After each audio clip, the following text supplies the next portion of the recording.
तो स्टूडेंट, इस वीडियो में हम क्लास 12 फिजिक्स के प्रत्यावर्ती धारा चैप्टर के दो महत्वपूर्ण न्यूमेरिकल्स को सॉल्व करेंगे।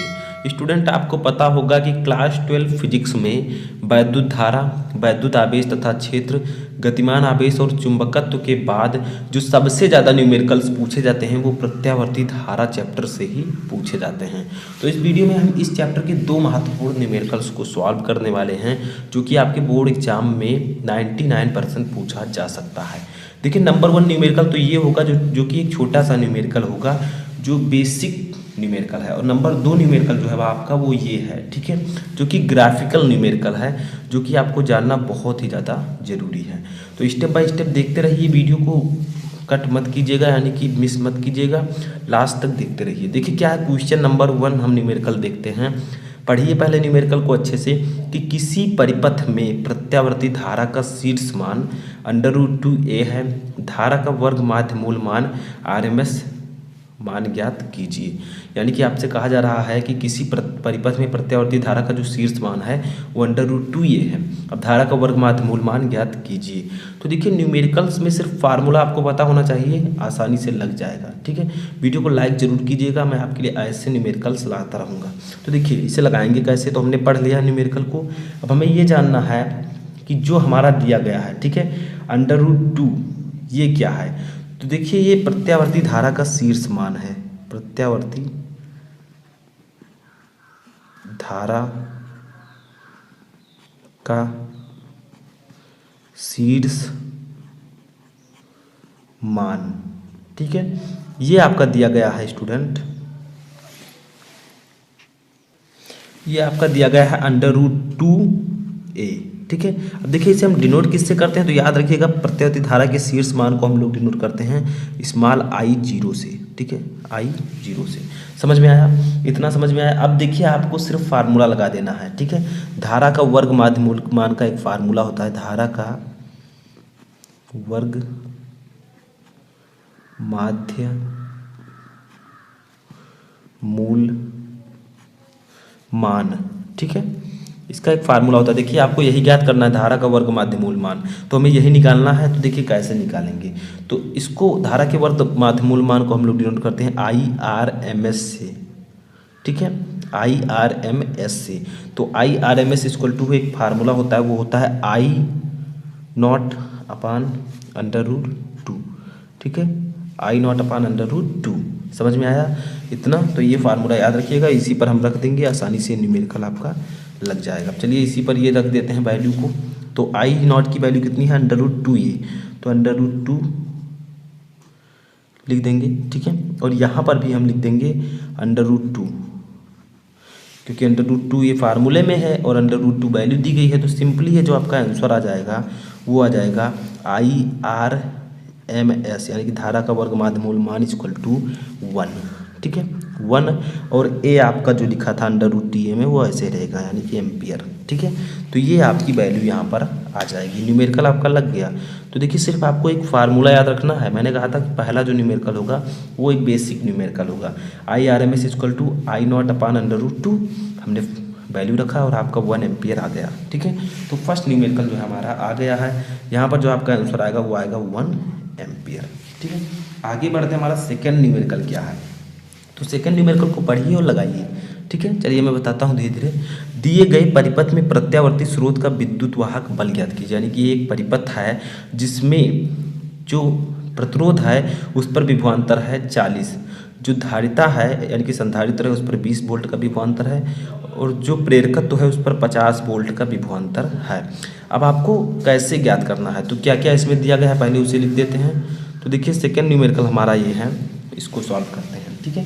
तो देखिए, यहाँ पर आपको सबसे पहले जो दिया गया है B, देखिए हम प्रतिरोध को किससे डिनोट करते हैं, प्रतिरोध, देखिए प्रतिरोध का ये साइन है, इसको हम डिनोट करते हैं कैपिटल R से, और विभवांतर है तो यहाँ पर हम लिखेंगे VR, ठीक है, यानी कि हमें VR दिया गया है, कितना दिया गया है, 40 वोल्ट, 40 वोल्ट। उसके बाद में देखिए धारिता को किससे डिनोट करते हैं, धारिता का चिन्ह है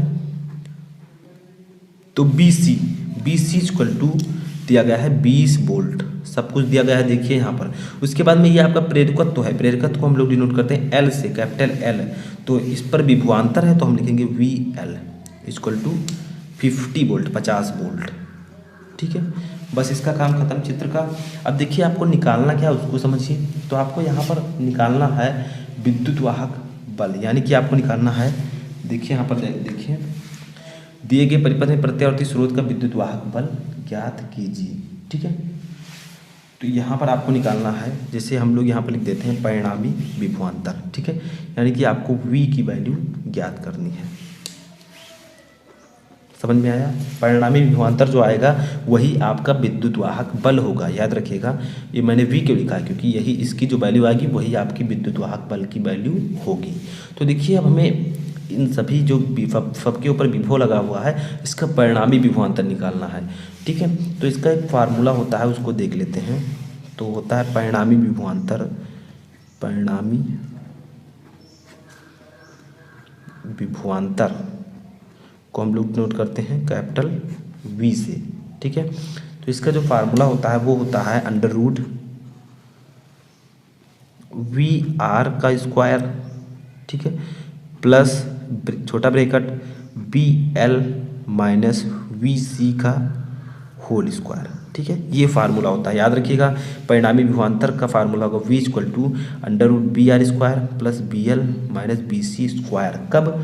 जब प्रत्यावर्ती परिपथ में प्रतिरोध, संधारित्र और प्रेरकत्व तीनों होंगे। ठीक है, अब देखिए क्या होगा, V इक्वल टू हमारी जो वैल्यू आ जाएगी उसको पहले वैल्यू इसको रखते हैं। तो VR की वैल्यू कितनी दी गई है, 40 वोल्ट, 40 का स्क्वायर कर देंगे। ठीक है, प्लस VL की वैल्यू दी गई है 50 और VC की वैल्यू दी गई है 20 का होल स्क्वायर। ठीक है, सिंपल है, कोई दिक्कत नहीं होनी चाहिए।